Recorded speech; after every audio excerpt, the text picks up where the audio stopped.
It's finally happened! The historic, unprecedented charges against Trump have landed.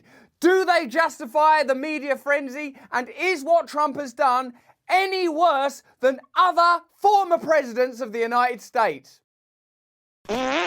Hello there, you 6.4 million awakening wonders. Thanks for joining me on this voyage towards truth and freedom, and what an incredible voyage it is. Finally, the revelation is upon us. Finally, the apocalypse is at hand. Finally, Donald Trump's historic charges have been revealed, and it seems they're mostly misdemeanors that are being amplified into felonies. If by rule of law, then Trump is a criminal, then let the proceedings unfold. But let us also consider former presidents of the United States. Let us also consider significant and real systemic corruption, and beyond even that, dead, bombed children across the world. Let's look at the legacy of other American presidents. Let's look at how this case represents systemic corruption and the inability of the system to ever create anything fair, just, and even reasonable. Turn on that notification bell right now, because we make these videos every single day. Before we get into my perspectives, let's see how the mainstream media are telling you this story. Tonight, Donald Trump, the first president in American history to become a criminal defendant. All day, New York City on high alert. It's weird when they say high alert, it's just people with their hands in their pockets, people just standing around. This hyperbole is what much of the case is about. I've often thought that with the British monarchy, the crowns, the paraphernalia, is to distract you from the fact that these are just some people, actually. They're just people. How much of the amplification, hysteria, magnification of this case is actually serving entrenched systemic power? Some of you really love Donald Trump, and I'm okay with that. Some of you really hate Donald Trump, and I'm okay with that. What I'm interested in is systems. What I'm really interested in is change, real change being delivered to all of us. A genuine conversation and the opportunity for people who hate Trump and love Trump to come together and recognize our systems are not working. Our media is lying to us. Trials like this are being used as mass distractions. Huge amounts of money are being conveyed to the military-industrial complex. Finland's joining NATO. Julian Assange is still in prison, and we're talking about misdemeanors being amplified into felonies. You have to learn to put aside your personal feelings. You have to look at systemic corruption. Police lining the streets around Trump Tower as Trump raised his fist, giving a wave as he stepped into a car. Like they're actually having to talk about the nature of it. He waved his fist, giving a wave. Then I think it was this finger, the index, that went down next, and then the dirty finger, then the wedding finger, then this little piggy stayed at home, though. As his motorcade made its way downtown, sources tell ABC News that apart from his Secret Service detail, the former president rode alone. No lawyers, no family, no advisors with him. He's alone. He's ruined everything. So this is sort of anti-Trump, isn't it? Because if this was a pro-Trump channel, Donald Trump needed nobody. He used only his own breath and farts to pump himself full of courtroom power for the arraignment, a word you now know about and care about. So the inflections, even around the minor details, inform us what the media outlet wants us to believe. The very fact that there's this much hysteria shows you something significant is happening. Even though it's ultimately ephemeral amplification that we're dealing with, there is something underneath it. And what I believe that is, and what Trump's success has always been based on, is all of us know the system is broken. What I believe Trump was, perhaps will forever remain, is a kind of organic wrecking ball and rhetorical genius. My personal belief is that Donald Trump is not able to change the systems of corruption, whether he wanted to or not. I also believe that these charges are ultimately a way of removing him from the presidential candidacy. I believe that's true.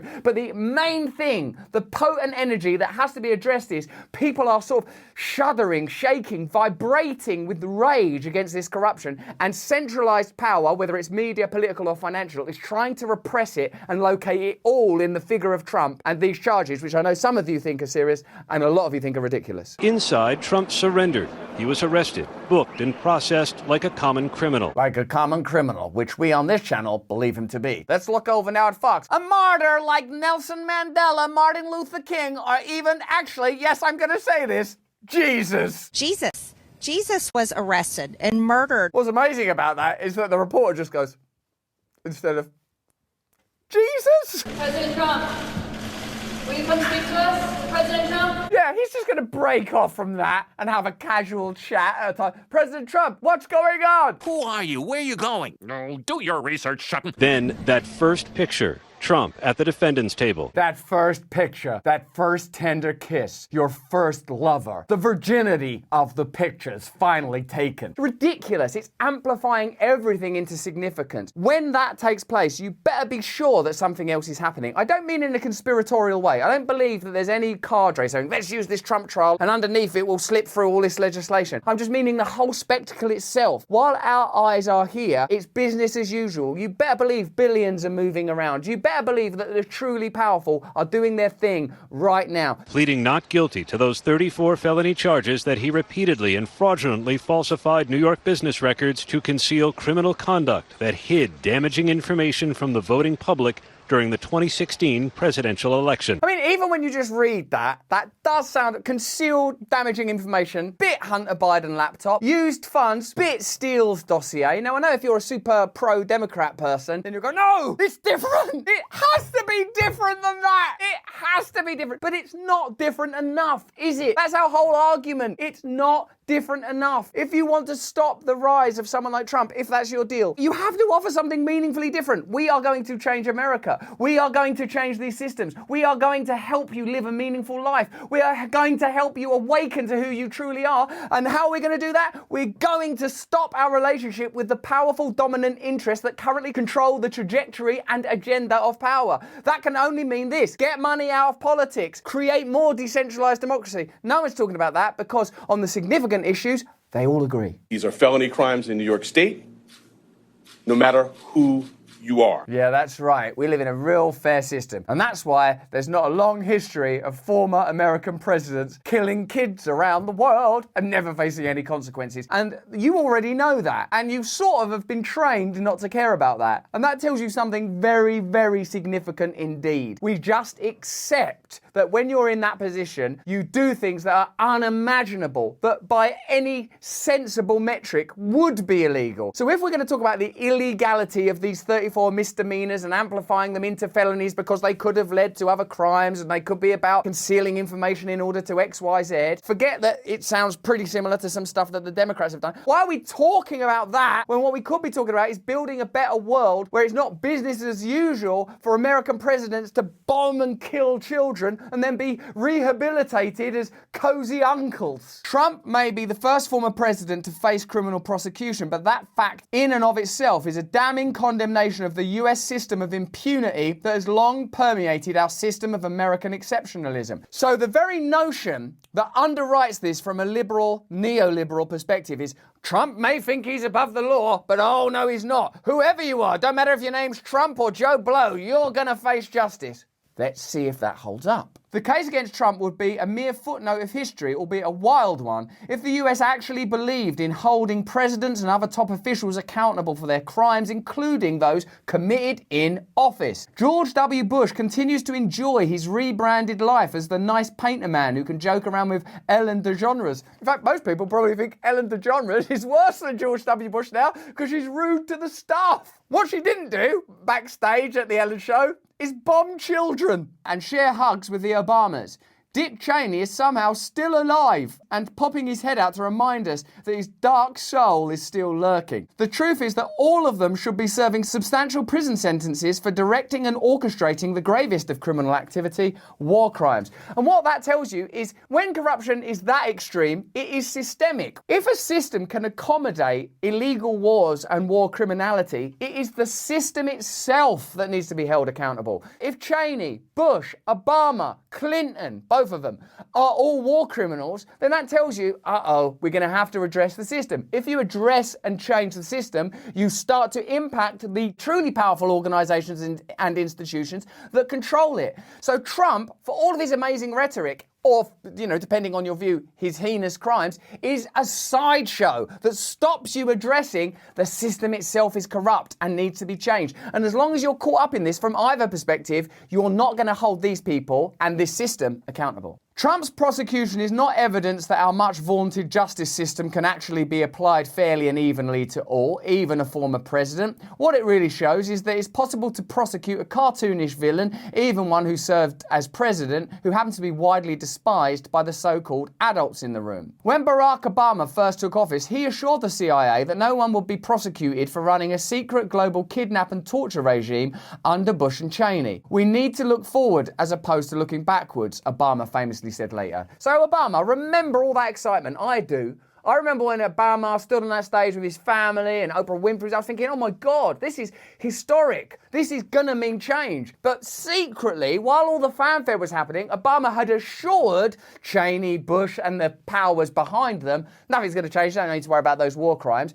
What that tells you is it's a continuum, a continual line. Later, he referred to the heinous program as, we tortured some folks. We tortured some folks. Imagine for a moment that people that are being tortured don't exist beyond some wall in your imagination. Imagine that there's someone that you love was tortured as a result of that regime, and that Barack Obama would just seamlessly take the baton from Bush, seamlessly pass it to Trump, that there's a baton that passes through.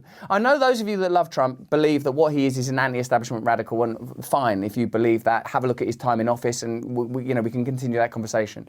What I am contesting is the system is so robust that it can accommodate the fluctuations between the Democrat and Republican Party because it owns both of them. You know that by now, right? Obama would go on to approve more drone strikes in his first year in office than President Bush carried out in his entire administration. The alleged peacemaker, very much like his predecessor, didn't he win a Nobel Peace Prize? I think he did. I think it's like while bombing children, you win a Nobel Peace Prize. That's not a good system. A system go, oh, but it's more complicated than that. No, it isn't. The alleged peacemaker, very much like his predecessor, should be considered for the label of international war criminal. Let's move on to present day and President Joe Biden. Now forget the incompetence, forget the lying, forget the ineptitude, the ridiculousness, the senility. Let's focus on war criminality. Joe Biden's first strike in his expansion of the US drone war occurred just weeks into his presidency when at least 4 members of the Popular Mobilization Forces were killed in strikes in Syria and Iraq. War criminal. Previously, House Speaker Nancy Pelosi steadfastly refused to even consider impeachment proceedings against Bush. The system depends on such bipartisan impunity. Bipartisan impunity. That means that they are safely contained in a continuum. That means that Trump's trial and Trump's charges are a distraction. And if you want to fetishize this and say, no, it's important that the law is upheld, well, what law do you think is more important? These laws or those? And, perhaps say both. Well, let's do both then. Because no, I don't see this shit on the news. Why is this shit not on the news? Because if you put this on the news, you'd have to make meaningful change. No prosecutor is reviewing Trump's rollback of US limitations on killing civilians abroad, and there will be no indictment for the women and children killed under his watch. So there were some, according to this. If he goes down legally, it would be for his tawdry or white-collar style infractions, but not for any war crimes he committed as president. This we do not do. In fact, the US government threatens to use force against any international body that even thinks of doing so. History has proven a knack for timing, and around the same moment Trump was learning of his impending criminal charges, Russian President Vladimir Putin was hit with a war crimes indictment by the International Criminal Court, or ICC. Putin's invasion of Ukraine has created an interesting predicament for the US empire on these matters. President Joe Biden said last year that Putin is a war criminal and has suggested he should stand trial for the Ukraine war. He should be prosecuted as a war criminal, right? Because of the crimes. Not because his name or what he looks like or whether he poos himself or whether he's shaking in a bunker. Because of the crimes, right? But Biden's administration has slow-walked cooperating with the ICC. In fact, the Pentagon has blocked such cooperation for fear that prosecuting Putin would set a precedent that other nations could readily cite to demand equal application of the law to US officials and personnel. So there you are. All the while that the Biden administration is saying that Putin is uniquely a tyrant and a war criminal, secretly they're like, we better not prosecute this because we're war criminals, because the system is corrupt, because the type of change that's required will never be discussed discussed by us. So whether it's Putin is a baddie, or Trump is a baddie, or Clinton is great, all of that rhetoric is fine because it's inconsequential. When it becomes consequential, like, yeah, let's stick Putin before a court. Guess who else is going to court? Biden, Obama, Bush. No way. No change. Not for you, not ever. Enjoy your TV show, kids. Enjoy your TV show while the system is doing just fine. Since the end of World War II, the US government has waged a judicial proxy war over its vanquished enemies and less powerful nations under the banner of international justice. The Nuremberg principles, which governed the trials of Nazi and Imperial Japanese war criminals, represented a powerful framework for holding even the most senior officials accountable for war crimes. But there was a crucial caveat built into the system. These principles were designed never to be applied to the US and its allies. Since 2002, the US, by its own law, will never subject its personnel or those of its allies to the ICC and reserves the right to conduct a military operation inside the Netherlands, where the court is based, to liberate its own accused war criminals. My God, if it ever happens, they're sending in the Navy SEALs. But they would never, use that to blow up a pipeline. That must have been Russia blowing up their own pipeline as a sort of prank on Russia. For more than 2 decades, the US position on international prosecutions has been to oppose a permanent international court that would have jurisdiction equally over all war criminals, regardless of their nationality or position of power. That would be fair. That would be justice, rather than a television show, which we all enjoy, but let's remember it's a television show. Instead, it's encouraged ad hoc tribunals set up to prosecute war criminals from places like the former Yugoslavia and Rwanda and other African nations. And remember, what did Trump say? Bullshit countries. You can't say bullshit countries! Ah! Let's set up some bullshit trials in bullshit countries so that we don't ever have to face the consequences of our war crimes. And also, Donald Trump, he said bullshit countries. All we did was meant bullshit countries. We didn't say it, though. The whole purpose of this from the US perspective is to ensure that these laws will never be applied to Americans or their friends. And now that stance is revealing its moral bankruptcy in the face of Putin's crimes in Ukraine.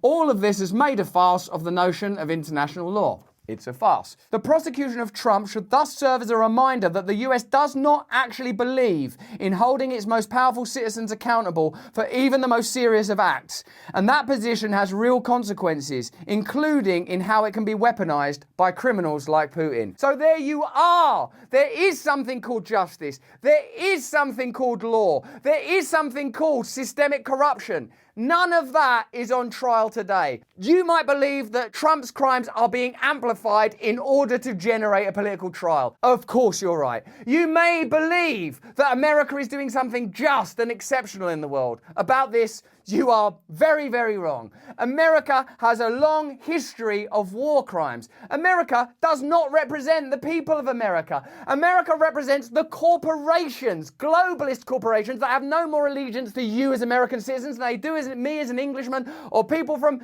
shithole countries like Rwanda or the Netherlands or Yugoslavia. Those places are just corporate dominion. And while we're locked into this show trial, which I'll admit is fantastic and fascinating, we're all playing the game. We are allowing them to bludgeon us into dull idiocy. We must awaken now. We must demand real systemic change. We must look for new alliances. But that's just what I think. Let me know what you think in the comments and the chat. If you enjoyed this video, have a look at either of these. Turn on the notification bell right now. But more importantly, if you can, and if your misdemeanors don't get turned into felonies, please stay free.